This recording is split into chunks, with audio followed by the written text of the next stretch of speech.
Hi there. In this tutorial, I'll be showing you how to create a dynamic segmented health bar shader that can be controlled using code. The video will be split into 3 parts: the shader, the code, and the working example. Now before we get into it, this is not a health bar tutorial. There are plenty of good ones out there. Gotta love brackies. If you don't have a health bar set up, pause the video and watch this tutorial by Bimzy Dev, and come back. He even has free downloadable health bar graphics. Nice. Now that you have a health bar set up, let's get into it. To start using Shader Graph in Unity, you need to go to the package manager and make sure you have both Shader Graph and Universal Render Pipeline enabled. If you don't, just hit install. Once enabled, create a new pipeline asset and hit enter. By default, it will create a 3D renderer, which in this example we don't want, so go ahead and delete that. Create a new 2D renderer and rename it 2D renderer. Then drag and drop it into your new pipeline assets renderer list. Make sure that your 2D renderer is applied to your whole project, so go to Edit, Project Settings, Graphics, and drag and drop your pipeline asset with the 2D renderer set up into the slot. Cool, and that's all we need to do. So now we've set up our project to use Shader Graph, let's make the shader. First, we need to create a new shader, so go to Create New Asset, Shader, Universal Render Pipeline, Sprite Unlit Shader Graph. Rename it HP Segments, and double-click to open up Shader Graph. Right-click on the new shader and choose Create Material. You can see that the material is using the shader. Rename the material also HP Segments. Drag out the new shader window so you have a nice workable space. Create a rotate node. Create a float. Name it rotation. Create a tiling and offset node and connect the previous node.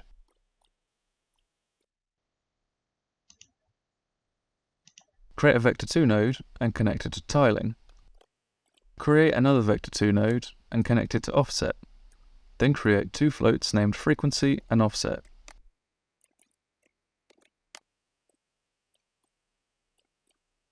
Attach offset to the x value of the vector 2, and then attach the frequency to the x value of the other vector 2. Give yourself some more space. You have infinite space in these programs. Create a fraction node and connect the previous node.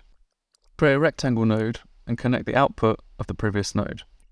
Create a new float called thickness and connect it to width. Create a multiply node and connect the previous node to B. New float, color. New color, connect to multiply node A. Change the thickness to slider mode and set a minimum value to 0.5. Now you can control the rotation, frequency, offset, thickness, and color through code. You can also control the height. Go ahead and play around. There's a lot you can do with this shader, even a vertical health bar. You can see the frequency value changing. This is the segments that we will be controlling. I forgot. You must rename the reference to _frequency in order for it to be accessible through code. It doesn't matter what you name it, but in order to reference it in code, it has to be exactly what's written here. Save your asset. So having followed the 5-minute health bar tutorial, you should have this. Now go to your canvas, create an empty game object and call it segments.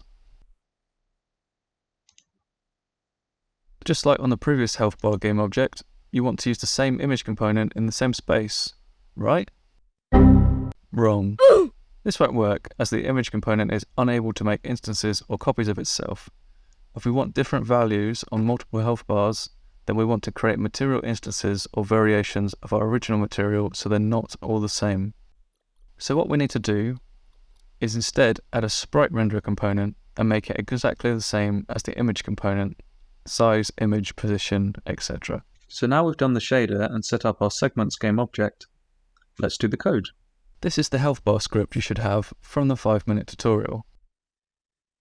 You want to add references to your health bar game object and segments game object, as well as the segment material we just created. Then we want to declare floats for the max HP, the amount of segments, and the new segment amount. In our awake function, we want to see the references to our material and the correct game object, as we're using the same script for each enemy. In our start function, we want to work out the correct segment amount at runtime. This can be whatever you want, but in this example, each segment will represent 5 health. We will use new segment amount to get rid of any decimals in case the max HP is not divisible by 5. Math.round will round to the nearest whole number. Then we will simply call the setSegments function that we'll create in a second. Quick note, for me, due to the size of my health bar, I had to minus 0.05 from each segment amount to get it to fit. The setSegments function is where we will access and change the frequency amount in the material shader. We do this with the line segmentMaterial.setFloat, the reference, and then we'll simply pass in the new segment amount.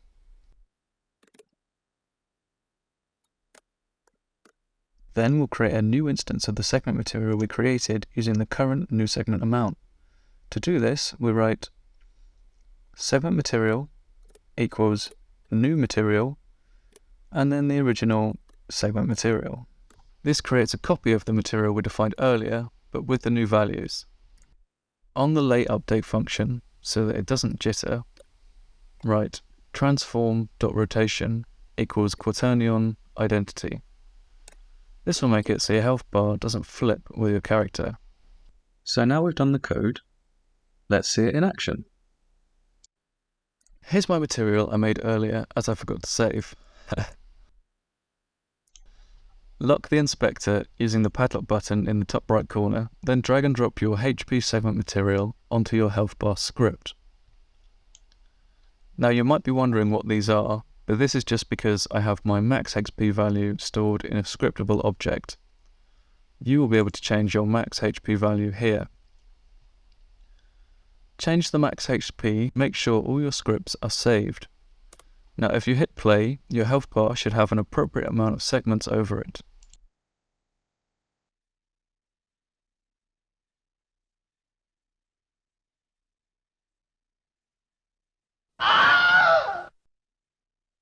Notice how our material in the inspector is an instance. This means our code is working. Woo! So now, every time we change our max HP value before playing, the HP segments should update at runtime.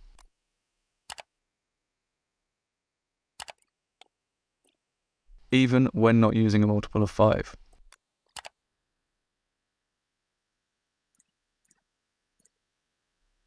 And that's it. If you found this useful, hit the like button, I'd really appreciate it. Also, if you wanted to change any other values, just make sure to rename the appropriate reference in the shader graph, and then use the same line we used to set the frequency, but just change the reference, like you see here. Thanks for watching and subscribe for more tutorials, and if you're interested in seeing more of my janky game, let me know.